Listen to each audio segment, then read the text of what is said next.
Hey everyone, Zhao back again. Today, something I've been waiting for quite a while.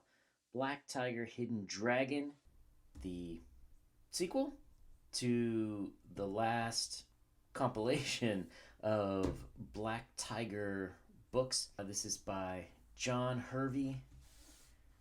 Awesome pencils by Rod Luper. Colors Vinicius Townsend. So at least those three are back. Letters Marco Della Verde. I can't quite remember if he was doing it last time or not. Does a good job in this. This book is essentially what happens after Jen Fong, an attorney from Los Santos City, becomes the sole inheritor to the Black Tiger legend.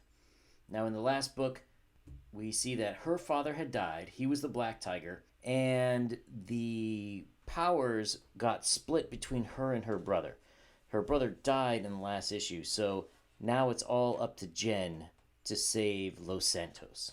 So the book starts off 1932 Shandong province. Shandong's like the northeast. We see dragons and the prophecy of a black tiger fighting a dragon, which is a quick metaphor for what this book shall be about.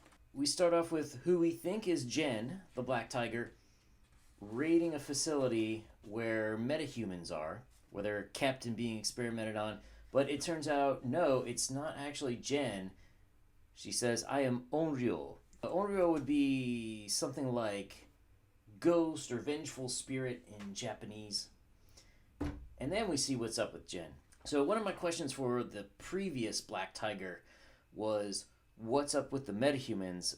I didn't quite understand how they fit into this world because we only saw two of them, and the powers of one of them just seemed to be like a really old, creepy skullface guy. But now we can see a little bit better what John's getting at here. Jen is down in the Amazon jungle. She is on her way. She's looking for where these metahumans are captured. So we've got great settings, jungle, natives. Rod Luper is from Sao Paulo, so theoretically he would know a bit about what's going on in the Amazon jungle. A lot of good stuff. So we come to find out Onryo, she is not entirely good, not entirely bad. She is a frenemy for Jen. So we get some great action scenes by Rod here. And I like how Jen's dress gets torn up. You ruined my dress. In the next scene, she's complaining about superhero costuming that she could be in as her friend helps her out. And even the friend's like, ugh, you. So we get to see a bit further of what's going on in Jen's life as well, sort of the fallout of her father's death and her brother's death. She and Onryo are looking for the Lady Dragon, who is the one who's in charge of these experimentations and whatnot on metahumans. One of the funnier things, here we go. Jen, and what we can only assume is a bit of desperation, goes to see her former boyfriend who was hooking up with random Japanese women who were studying English. So she punched him in the nose in the last book, and I guess he has a restraining order, or he wanted to, but she talked him out of it.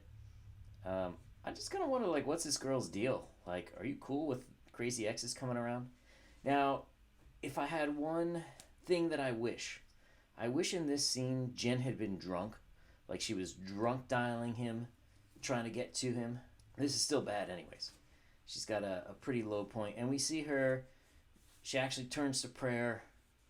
She knows she's sort of in her depth, and she's asking for God to help her.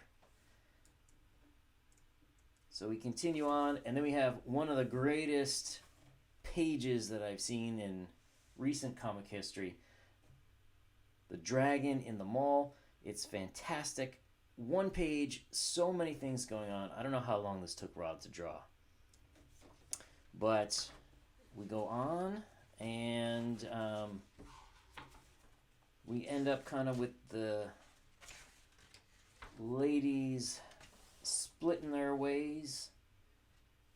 And it definitely seems like we are set up for yet another volume. Now, I'm not sure when that's coming out. Maybe at some point we'll get John Hervey. I think he's prepping Magna 2. And so one thing that sort of confused me is at the end you have these book covers. So, alright, this is the normal cover, I think? No, it was not the normal cover. It must have been an alternative cover. This, I think, was... somebody else did this cover, not Rod. We've got a cover for 2, and... this is the alternative cover. And then for issue 3. So, were these 3 separate issues at one time? Published by somebody else? Or was this always made this way and then just put issues 1, 2, and 3 so that it seemed a little bit more nostalgia-y, like they were all floppies at one point? So, Black Tiger, I really enjoyed this series. Although I will point out, I've had John Hervey on the channel several times. I quite like the guy, and I have hired Rod Luper to do some work for me, so take this review with a grain of salt. If you like Kung Fu in your comics, this is probably a very good choice. I would recommend getting the first volume first. It was like 170 some pages. I believe this was 88 pages. So then you have the whole story of what's up. In terms of fun, yeah, it's a lot of fun. It helps if you know what was going on in that previous graphic novel first, but you could still jump in and enjoy it.